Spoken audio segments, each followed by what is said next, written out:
Hey guys, what's up? Coach Jestyn with Ryu BJJ, and I'm super excited about today's episode. I've got my jiu-jitsu instructor, someone I consider my mentor and close personal friend for the last 20 years, Professor James 300 Foster. Thank you for being here, man. I really appreciate it. Has it been that long? It's been that long. Yeah. Goes by That explains some of the gray. Yeah, right. Really looking forward to what you have to show us today. Yes. But can you say a word or two about kind of your origin story or what brought you to jiu-jitsu? And Definitely. Origin story of James 300 Foster.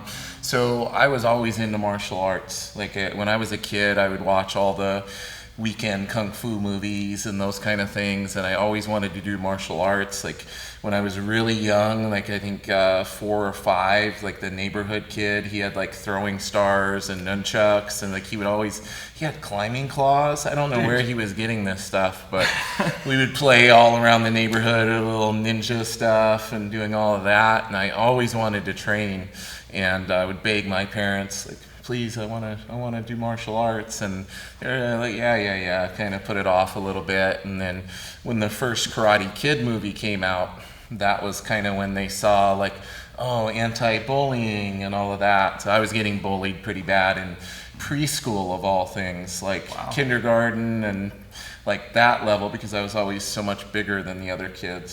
So the recess game was how many kids it took to get me on the ground and beat me up. Jeez. So that was kind of like a daily thing at school. So my parents were very, concerned about the bullying and everything, and the schools weren't really doing much about it.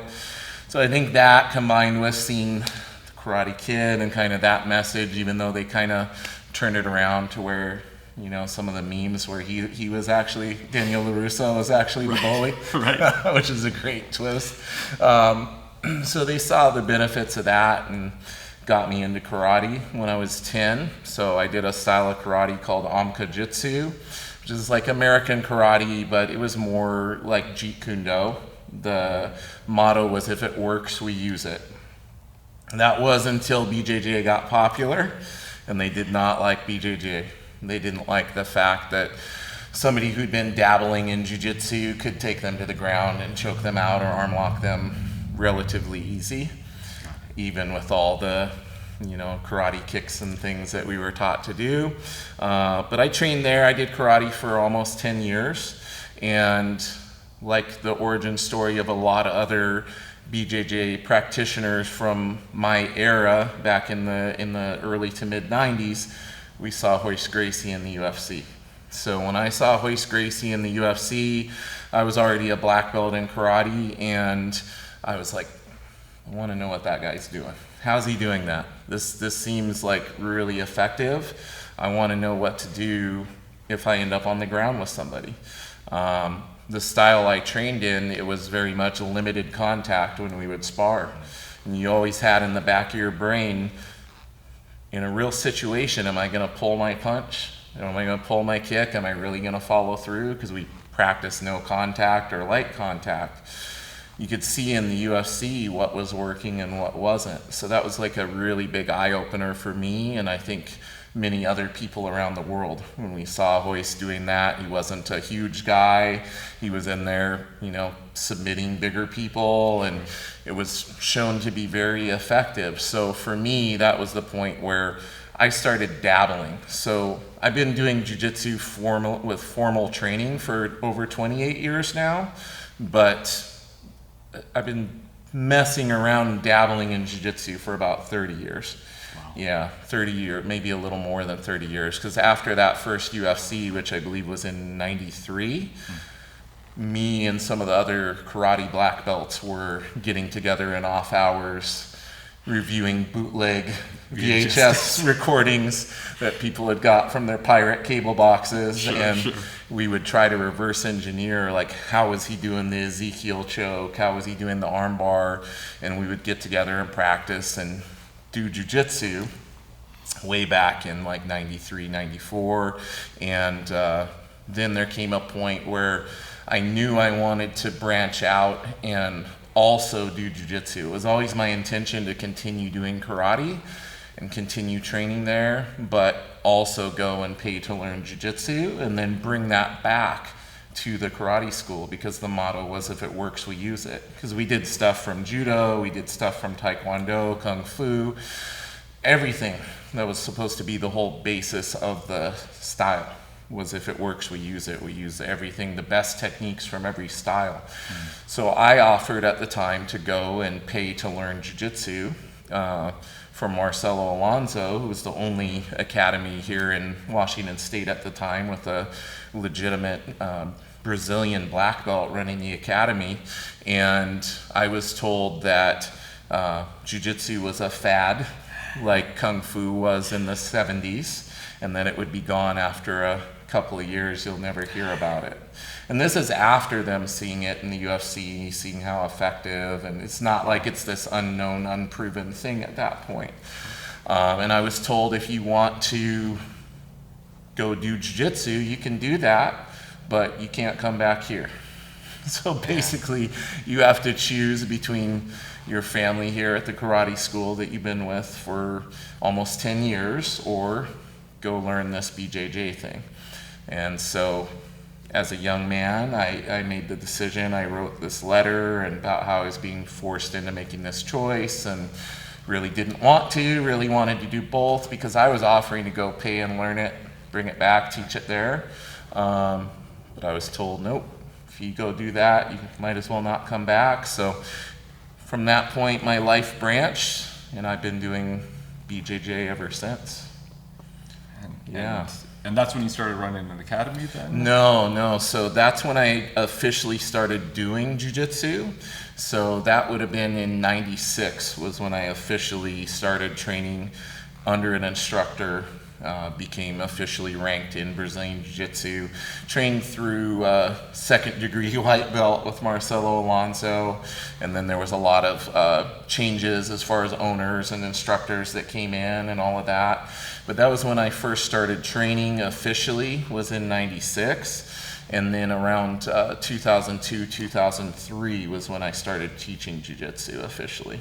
Okay. Yeah, so over 21 years of teaching full-time now. And coaching, wow. And coaching, yes. Yeah, that's a little bit. Little That's while. some experience. Yes. Well, so, and then at that point, when you decided to make that move to be a teacher or a school owner, what drove that? Because at that time, and this is pre-Stephan Bonner or Forrest Griffin's fight that elevated the UFC into what it is, that, you know, jiu-jitsu was still kind of niche. It wasn't as well known. Very niche, yeah. So rather than, you know, go the competitor route or just being a practitioner of jiu-jitsu, what made you want to open up a school and sort of fueled that decision? So the funny part about that is it wasn't really a conscious decision on my part. And oddly enough, just in life, how this happens many times throughout your life, you'll notice things come full circle, like things will come back around. So oddly enough, around the time that I started teaching, just prior to that, the school that I was training at, that I was a purple belt under, they moved really far away. So I was already driving an hour and a half each direction, so 3 hours round trip to train there. And then they moved like another almost hour away. And I had told them, guys, I can't, like, I'm not gonna be able to follow you up there, it's too far. And they said, oh, we figured we lose some people. So I was like, okay, well.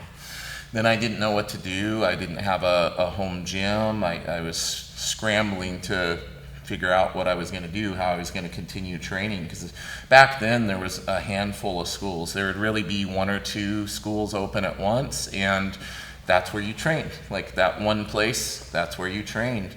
So you didn't have a place every 5 minutes, you know, drive 5 minutes, you have another jiu-jitsu school nowadays. Back then there'd be 1 or 2 places in the entire state.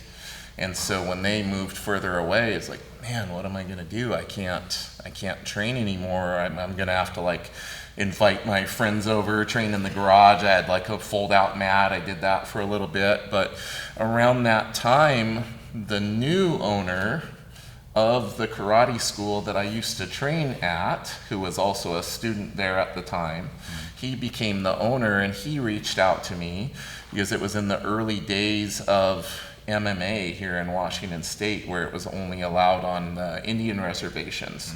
Muckleshoot would do some fights and things, and So he reached out and said, "Hey James, I don't know if you remember me. We trained together back in the day. I own the karate school, the American Colleges of Karate. I own that now. I have some guys who are wanting to do MMA, and they've done some fights. They do great until it ends up on the ground, and then they really have trouble. I was wondering if you would come and give back to your old alumni, your old affiliation, whatever you want to call it. You'd like to come back, give to your family that you trained with back in the day, and show us some BJJ, and maybe teach a little BJJ." So I was like, sure, I'll come back and show you guys some stuff, help out the fighters. And that's how it started. There was no money involved. I wasn't getting paid to teach. I was just doing it because I wanted to give back to my old team, and started once or twice a week going and teaching those guys. So a lot of those people still train with me. Trevin, Jeff Bourgeois, all of those guys, like they still do BJJ or black belts in jiu-jitsu. Those were all people I was teaching who had interest in being MMA fighters at the time. And so I would go in, I would show them some stuff, and then slowly it started to be where other people were seeing, and they go, "Oh, I want to learn. Like, can I come to the jiu-jitsu class too?" "Oh, sure." Ask the instructor, like, "Okay, how much does it cost?" "Oh, well, I hadn't really thought about that." "Well, $35 a month." "Okay." So then it just snowballed from there. Wow. And so it really just developed organically, and you kind of fell into it. Yeah, and it was literally the entire mat space, or it was carpet. There was no mats. Oh, so we were training on white carpet, which is the absolute worst. If there's a chance of getting scraped and bleeding, they would freak out if you got blood on the white carpet. It's like, why do you guys have white carpet? They make you run and get the peroxide and put it on there real quick. But yeah, it was literally not much bigger than this mat that we're sitting here on. The entire place was not much bigger than that. Wow. And so we started there.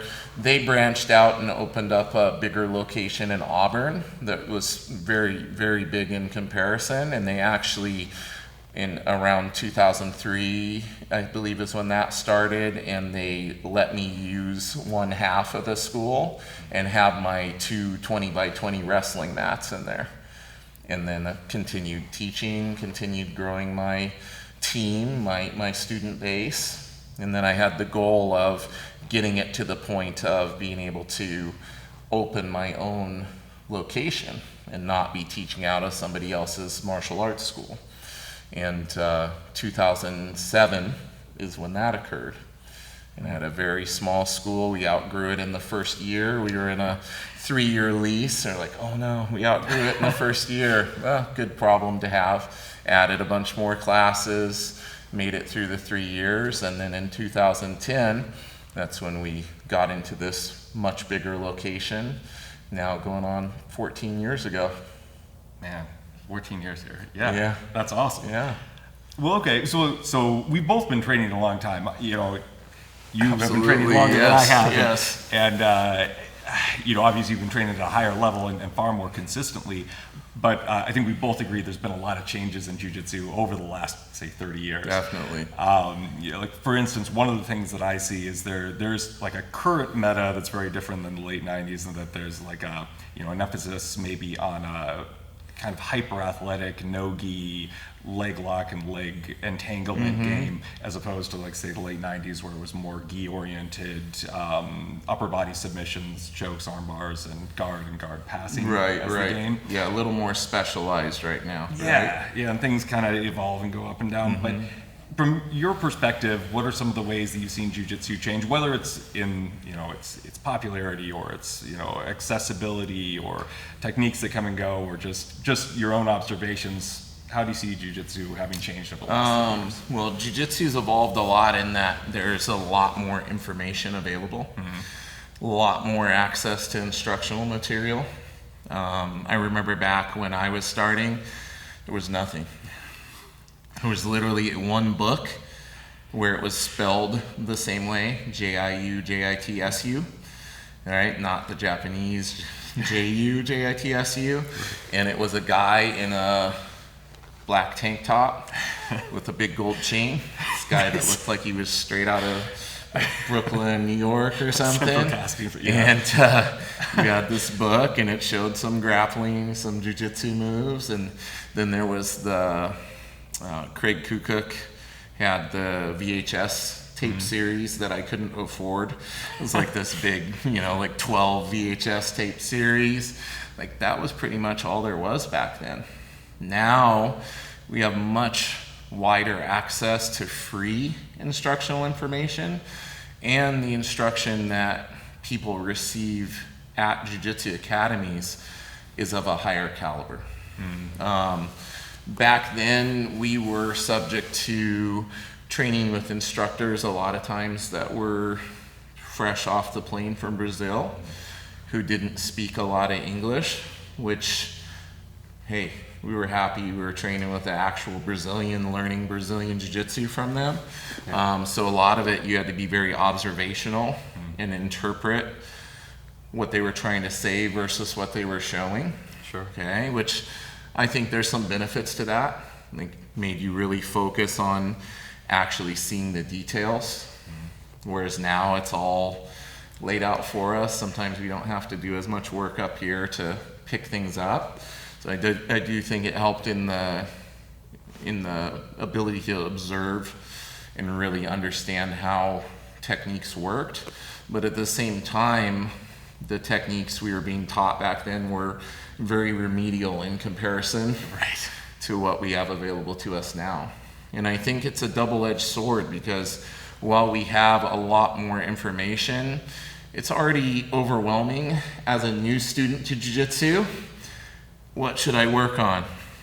Yeah. And then you go on YouTube or Instagram, and you could literally sit on there for 3 years watching nonstop and never run out of techniques, right? And with that comes a lot of distractions, a lot of instant dopamine hits, and not really spending the time to perfect any one area of your game. So obviously the popularity of jiu-jitsu has skyrocketed, but for me, like, the access to quality training, the access to quality instructional footage and all these resources, that's a major change. Like, that's one of the biggest changes that I've seen over the years, and it's both good and bad, in my opinion.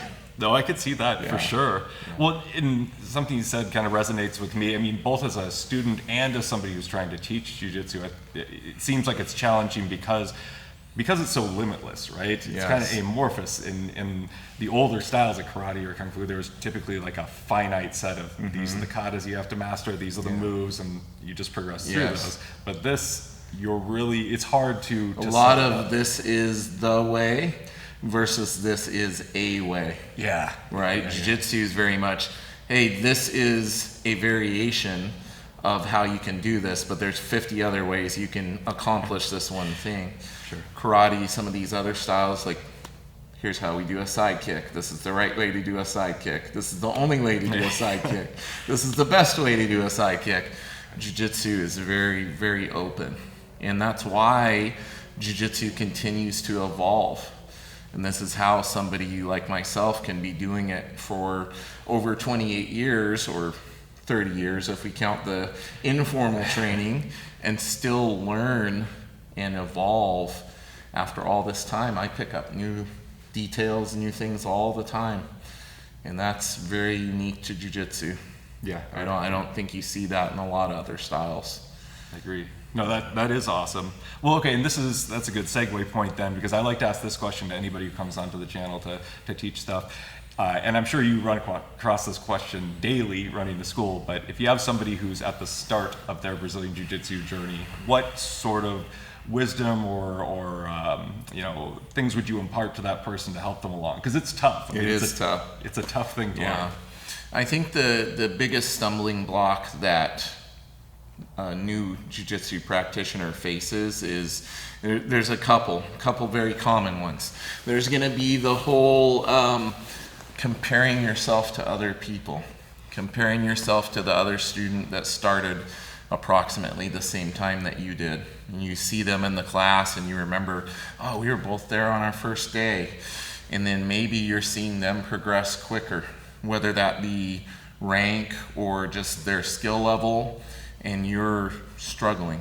You know, there's the old adage, comparison is the thief of joy, right? That's very applicable to jiu-jitsu and many other things. So I see it all the time where somebody's beating themselves up because they're not doing as good as their peer. Maybe they're not learning as fast or they're not progressing as quickly as they feel they should be. And I always tell those people to pull back, ask yourself, do I know more jiu-jitsu than I did on the very first day I came in? Well, yeah, of course I do. I know more. Okay, do I know more than a week ago, a month ago, 6 months ago? Well, yeah, I've learned more since then. Okay, you're doing good. That's like your recalibration, okay?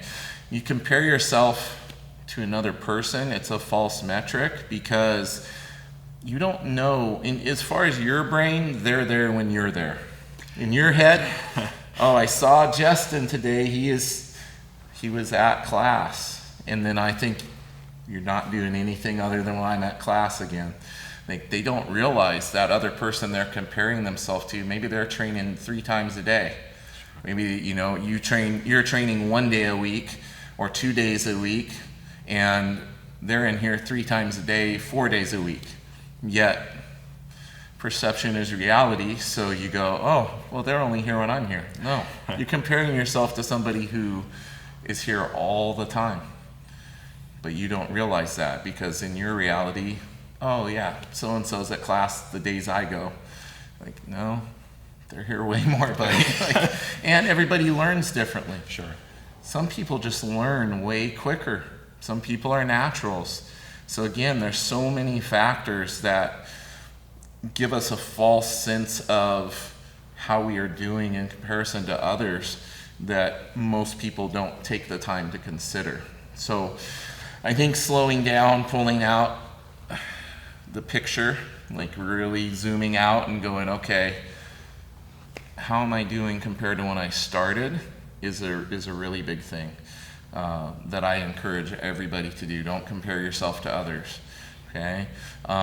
There's so much to think about when you start training. It can be very overwhelming. For a new person, focus on defense, focus on escapes, right? Survival and escapes are like the number one. Sure. You're gonna be there a lot. Yeah. You start jiu-jitsu, you're gonna end up there a lot. You're gonna be in bad spots, okay? And the other thing is, pace yourself. Like, be kind to yourself. It's very much I know it's a cliche thing to say, but it's very much a marathon compared to a sprint.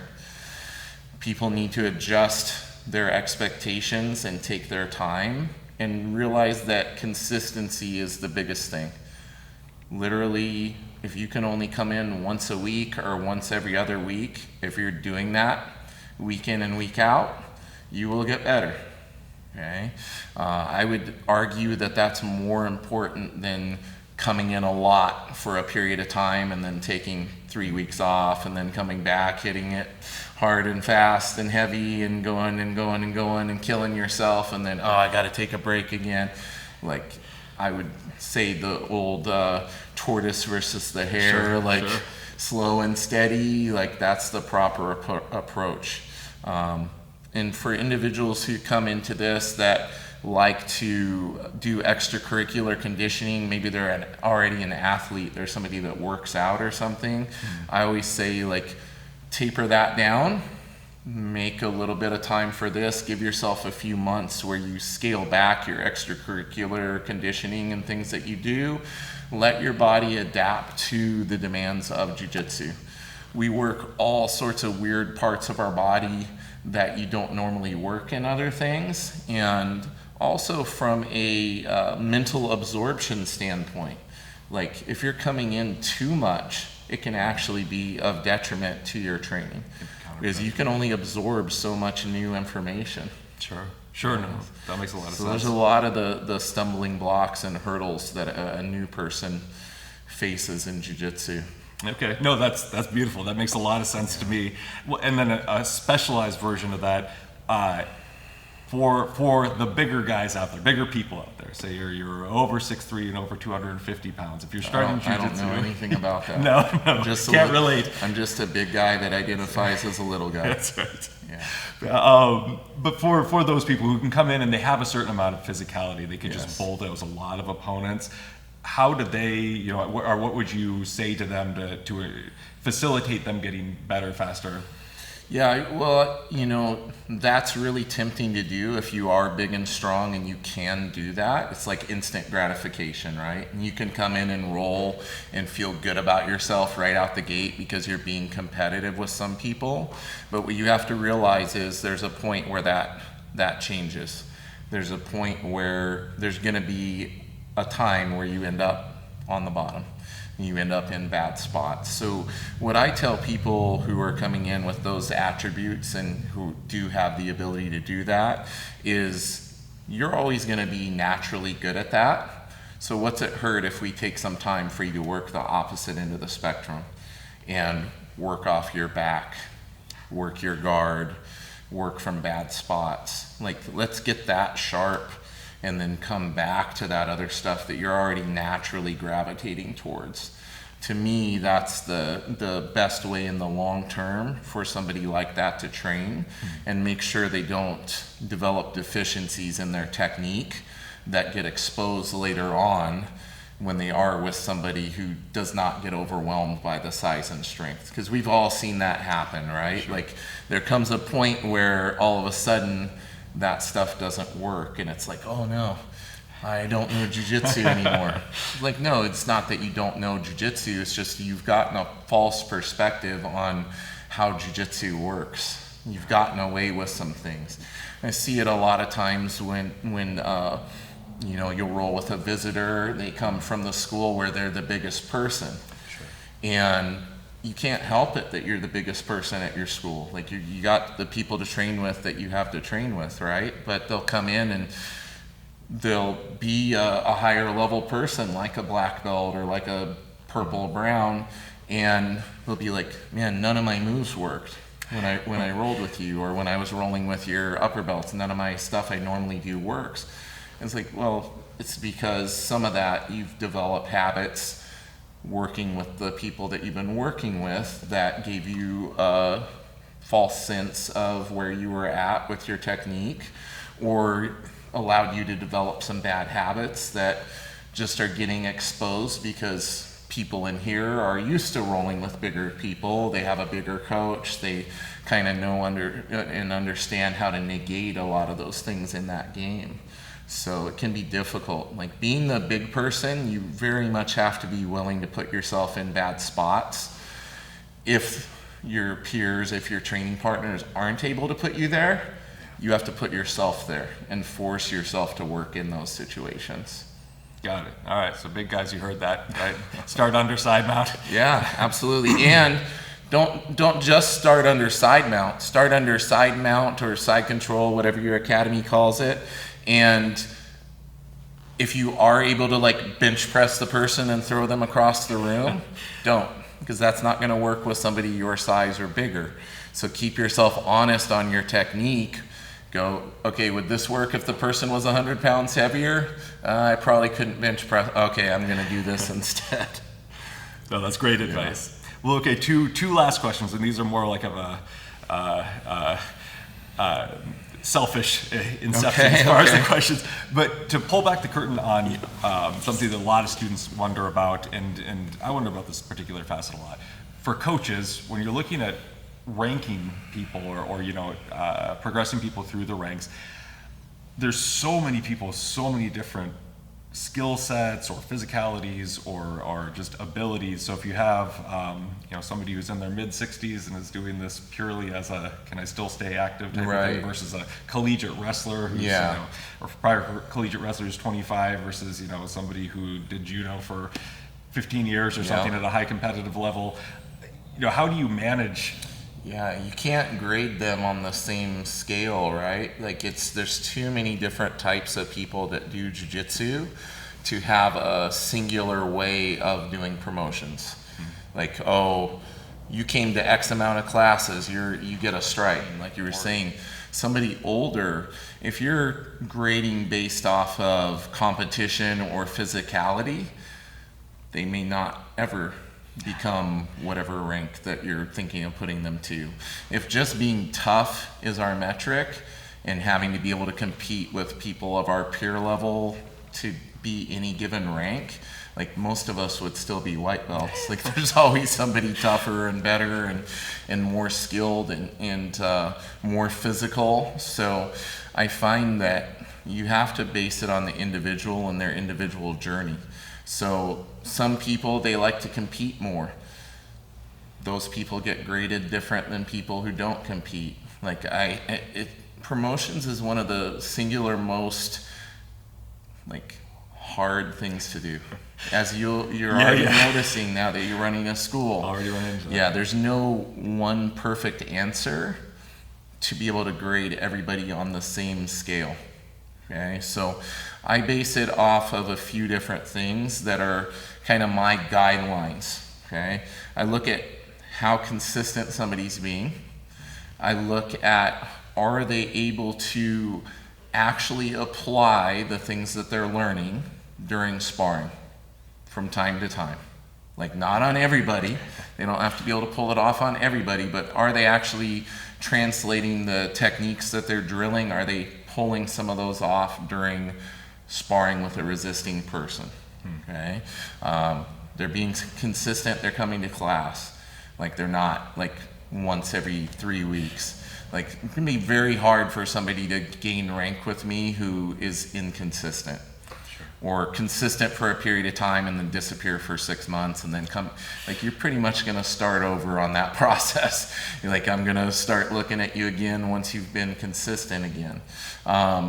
Looking at how they are handling adversity, right? Are they mentally mature enough to be ready for that next level? Are they just trying to play their A game and win every roll, quote unquote win, or are they trying to help their training partner get better too? Is it a one-sided conversation when they roll, or is it a back and forth conversation? Okay, I do think that looking at attendance from the perspective of a marker for you to start looking at that person and making sure, if you haven't already, to be assessing them and going, okay, are they where they need to be for that next level, is helpful. Got it. Yeah, so for me, after about a lot of times like 50 classes is like my, okay, if I haven't already looked at this person and seen where they're at and rolled with them and see if they're where they need to be for that next level, I need to do that. Because it's easier when your school is small. Sure. It becomes increasingly hard the more and more students you have to do that. So you have to find that balance. But I find that having the ability to run reports and check attendance and make sure, even though we don't grade based off of attendance, it's my metric for going, okay, oh man, they've come to 100 classes and I haven't checked. Like, oh, I forgot. Like, it happens, and you don't want people who've been dedicated and putting in that work to slip through the cracks and feel underappreciated, right? Like, in a perfect world, we would all just be happy to train and see our skills improve and not need any rank, but that's just not how our brains work. Sure. We need to look down and go, oh, validation. Right. I got a stripe. That means coach thinks I'm doing good. And then it does carry a lot of weight. Even a little piece of tape on the belt, it is important. It does carry weight. So you have to be very careful that, again, going back to what I said before, the students comparing themselves, or another stumbling block I see is students focusing too much on rank being a goal. Oh, my goal is to get to blue belt. My goal is to get to blue belt, coach. Okay, well, then what? You get to blue belt, and then what, is the next belt the goal? Like, what's the goal? Like, for me, the goal has always been a complete understanding and mastery of jiu-jitsu. that's a very lofty goal. It's an unattainable goal. But if I put that goal to myself, I know I'm going to continue forever because it's impossible, right? My goal has never been a specific rank, but it does feel good. You look down, you go, oh, that's a lot of years. Like, It's kind of nice. I'd lie to you if I didn't say it was exciting that I was coming up on my 5th degree. Like, I mean, it means a lot. It shows I've continued training. And for people who don't understand how it works as far as rank once you become a black belt in jiu-jitsu, it's time put in actively teaching and training after you receive your black belt. That's what the stripes are based off of. So there's no, like, your instructor seeing if they think you're ready. It's, have you been training and teaching this whole time, all these years in between stripes? Okay, now's your next stripe. So it's 9 years total to get to 3rd degree, so 3 years per stripe, and then it switches to every 5 years. So once you hit your 3rd degree and you're 9 years in, then it's another 5 years before 4th, another 5 years before 5th, and so on and so on and so on. So yeah, it feels good, like having that. But the goal is not the rank or the belt for me. It's refining my skills, perfecting areas of my game that have weaknesses, working on being a better instructor. All of these are things that I'm personally trying to achieve. So I think for the students coming in, being consistent, realizing that your instructor, if you're training at a good school, you feel you're training at a good school, you like what they're about, your instructor has your best interest in mind. Let your instructor be the one that's stressed out, because believe me, we are. It's very stressful worrying about promotions. Let your instructor carry that weight. They have your best interest in mind, and feel assured in that they will put you to a rank that you have earned and that you are deserving of. And to me, in my experience, it's much worse to get a rank too quickly than it is to have it take longer. Sure. In my experience and information gathering and talking with people who come to me, like, who don't feel that they were given their black belt too quickly, and now what do I do? Like, I'm getting tapped by blue belts all the time, but I don't feel like I'm to me, that brings up a lot more stress. Sure. Than, oh man, I've been a blue belt for 4 years. Like, it's frustrating, but having the skills and the knowledge of whatever belt is the priority, in my opinion. No, I agree. That's well said. Okay, well then one final question, again from a selfish place here. If somebody is thinking about opening up a school or becoming an academy owner and teacher, what advice would you give to that person? How could you set them up for success, or they set themselves up for success? So the first thing I tell any one of my students who comes to me that expresses an interest in teaching full-time and having their own academy is, first they have to accept the fact that it's going to be like 100x harder than they think it's going to be. So there's so much more to this than just having mats and having a space and having the ability to teach. Okay? A lot of what we do as instructors is managing personalities, managing a positive training environment, and that takes work. Okay? Like, if it was just showing up and teaching, very easy. Yeah. But the business side, running things and all of that, that's a lot harder than people realize. And if you're an instructor who values your training environment, values providing a positive training environment for all different individuals, you have to very actively be addressing issues as they come up. And that can be very stressful. So stressful to the point that I've seen hundreds of instructors over the years lose their schools to problems because they weren't addressed right out the gate, and they just festered and festered and festered to the point of being out of control. So that little amount of stress, or that relative uncomfortability in the short term of having those conversations and addressing those problems right out the gate, saves so many headaches down the road. So aside from that, I would say that trying to incur as little debt as possible when you start your school, definitely beneficial. Okay, not taking out a bunch of huge loans, like being willing to start maybe within somebody else's space and grow your program until you've saved up enough money to be able to find a spot. And then one of the most important ones of all, starting in a small spot. Not wanting to have the grandiose, huge gym for your first gym, because I've seen so many of those fail. It's like, we got the mats, we got the giant 8,000 square foot spot, like right for the foot, and then, opening day, we don't have any students. Oh, we're not gonna be able to make rent. What's going on? Oh, the power bill's a lot higher than I thought. Like, and then you're in this big spot and you're constantly fighting to break even, fighting to be able to make the bills each month. And I've seen that put a lot of places under when they start too quickly. So I always say, start in a place that's smaller than what you think you need. Be like me. Outgrow it in the first year. Have to add a bunch of classes to make it through your 3-year lease or whatever. But then at that point, you're going to be ready to move into that bigger spot, and you're going to actually have the student base to be able to facilitate that, as opposed to being fretting about the rent every month and the bills and everything else. I think trying to save up ahead, if you can, to where you have 3 to 6 months of rent in savings before you get that big place, also beneficial.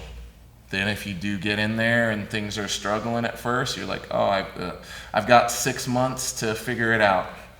Like, I have the rent covered and the bills covered for 6 months. But that takes patience, because a lot of people just want to jump right into it.